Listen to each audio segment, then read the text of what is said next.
Okay, so good morning. My name is Janice Doan, and I'm a senior business consultant with Nitco Inc. I'll be presenting today's material on the RPA implementation process.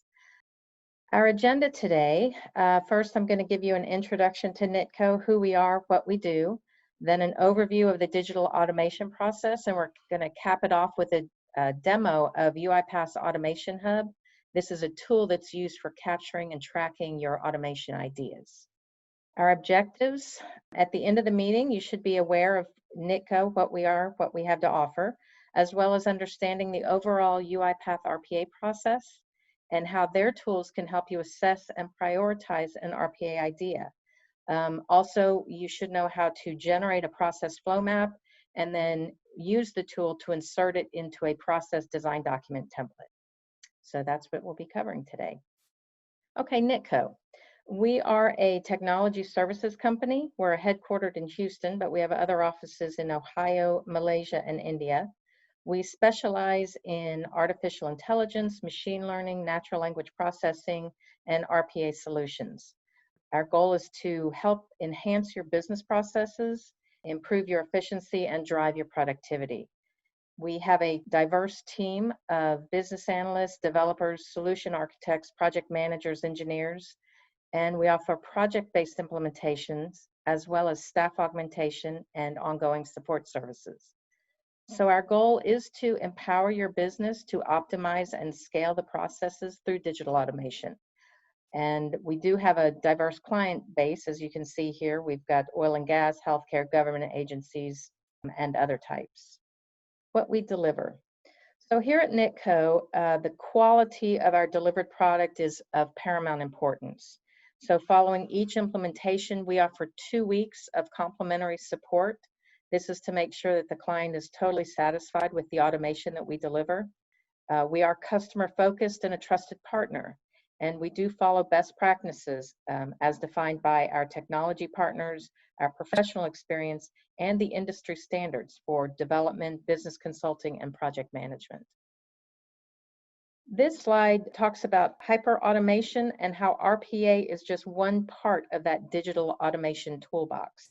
It does work with other technologies and tools to automate your organization's needs. And so this entire toolbox, including the machine learning and analytics, that whole toolbox is called hyper-automation. So again, we're covering RPA today, but just recognize that it's just one piece of the puzzle.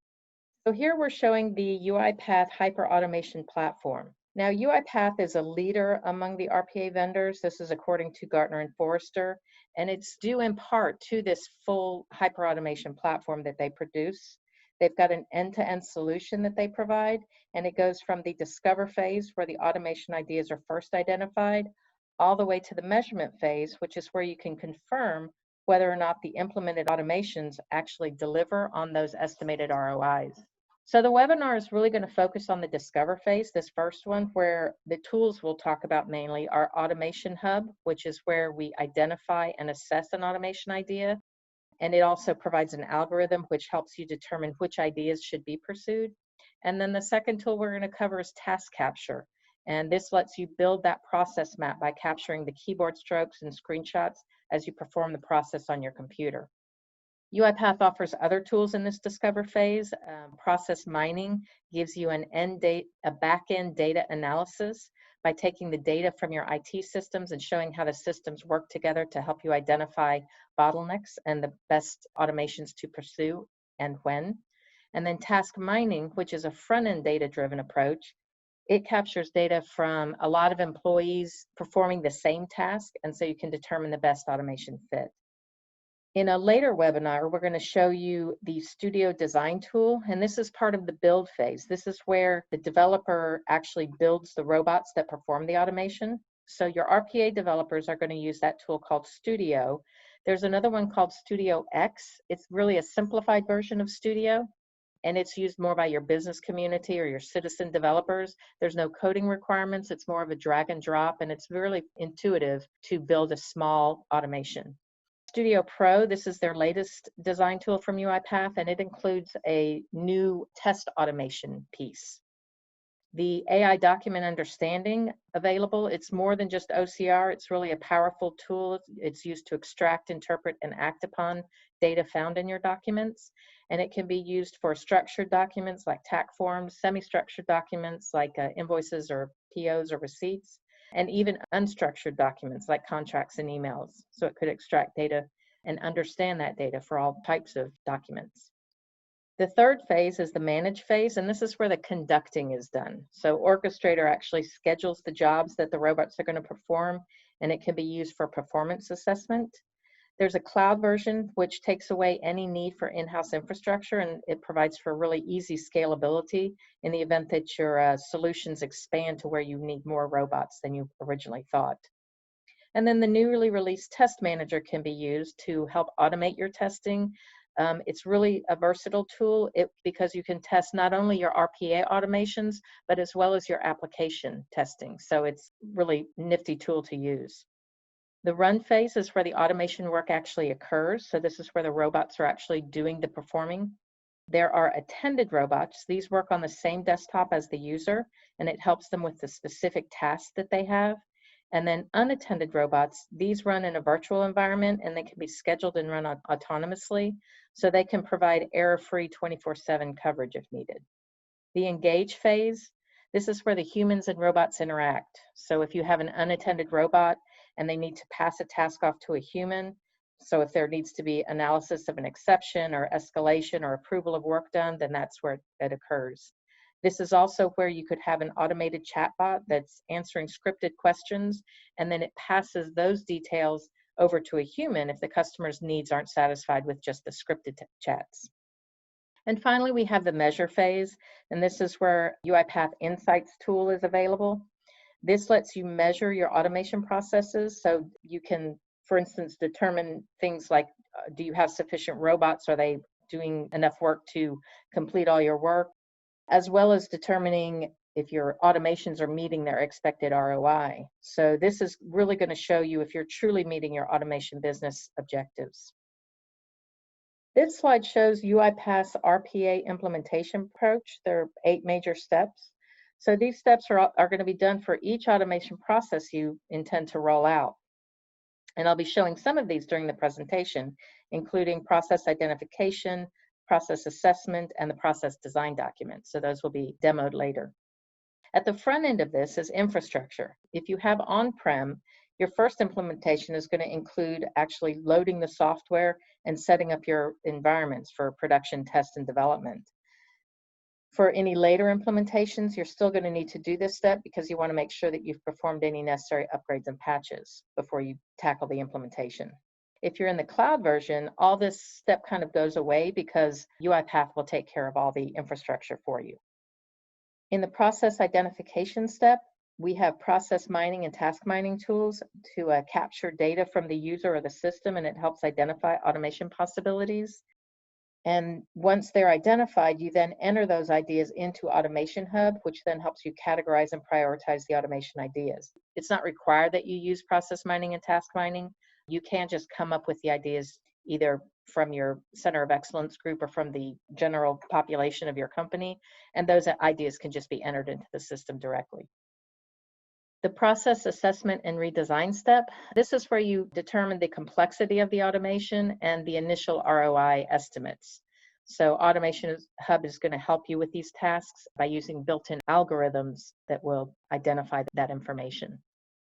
In the process documentation step, this is where task capture tool is used because it's going to capture your as-is and your to-be process maps, and then it provides a template for the process design document, which will include those maps and the analytics behind them. So it'll include the detailed steps and any timing and screenshot counts. So those analytics will be included as part of that design document. Once the product process design document is approved, then it is handed off to the developers, and they're going to then start on the creation of the solution design document. So this is where they identify how they're going to tackle this task. During this solution design, this is also when you need to identify your test cases. You need to really fully build out those test cases and identify the test data. as well as any reviews need to take place at this time. So audit reviews, security, SOX, you want to make sure that you get those people involved up front so that any concerns are addressed before you start development. If you have to come back and change it, it's just going to increase your time and increase your cost. So you want to get those things done up front. The next phase is the development phase. Obviously, this is where the bulk of the work is done. This is when the developer is going to be going and programming what the bot is going to do. And they are also going to be updating that solution design document with their development specifications. The deployment plan should also be developed during this phase. That's going to be where you're identifying how and when you're going to move this product into production. The next phase is testing. This is a critical step. There are going to be various iterations of testing, from unit testing, which is actually part of development, because as the developer is developing, they're also doing the unit testing for the bot. And it goes all the way to the final testing phase, which is your user acceptance testing done by the end user. Keep in mind, any test failures need to be immediately addressed because the cost of the fix increases as you hit later test cycles. So a bug found during the UAT is going to be much more costly to fix than ones found by the developer during their unit testing. This is why it's really important to make sure you have your full complement of test cases identified before you actually begin development, so the developer knows what they are building and what tests they need to run to validate it. Following that UAT, you're going to get approval, and then you're going to need to get your stakeholders together. This is when you get your go, no-go decision and your sign-off for production. For Nitco, we've added this final step, this hypercare step. This is a complimentary 2-week monitoring of the solution after the go-live implementation. We believe strongly in the quality of our product and service, and so we provide this to make sure that the client is completely satisfied with the end result that we've produced. You also want to identify your lessons learned, and those can be used for future implementations. So when I'm showing you the UiPath Automation Hub product, I'll demonstrate how you can identify viable RPA candidates. So the ideas that are entered should generally meet these criteria, but if they don't, the algorithms will kind of make it clear that maybe this is a more complex automation than you might have thought. So the ones that are good RPA candidates, these are the repetitive tasks with structured data. Unstructured data is definitely doable. It's just generally going to lead to more complex automations because the data is not in the same spot, and so the bot would have to go find it. Tasks with clear process and identifiable business rules that don't generate a lot of exceptions, these are a really good candidate for RPA. Basically, what you're trying to do is move the manual tasks with high volume of transactions into an automated process. This is going to reduce errors, increase productivity, and reduce your costs. So Automation Hub is going to help you determine the complexity of the proposal based on a detailed assessment, and this helps you prioritize the ideas when figuring out which ones you want to implement first. This slide is showing a high-level view of some of the commonly automated processes. It just gives you an idea of what other companies have tackled, and so maybe give you an idea of what you might want to tackle first.